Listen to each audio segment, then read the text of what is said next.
Donald Trump has once again introduced a new narrative, not through policy, but through performance. In an attempt to project strength and dominance, President Trump chose a familiar tactic, elevating himself by humiliating others. This time, his target was French President Emmanuel Macron. At a public gathering, Donald Trump mocked Emmanuel Macron by imitating him on stage. Trump claimed that when the United States began taking action, Macron was supposedly crying and begging, saying that he would accept any deal Trump wanted, just as long as the American public was not told about it. According to Trump, Macron allegedly said, "Donald, I would love to increase my prescription drug prices by 200%. I would love to do whatever you want. Please don't tell the population."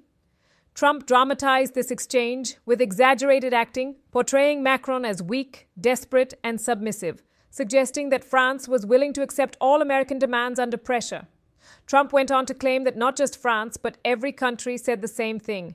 He boasted that foreign leaders were supposedly willing to quadruple drug prices just to please the United States. He framed this as proof of his strength, insisting that such outcomes were impossible under President Biden.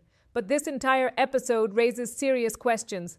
Since imposing tariffs, the United States has been negotiating trade deals with countries around the world. Europe, including France, was no exception. However, Trump's behavior during these negotiations reveals a troubling pattern.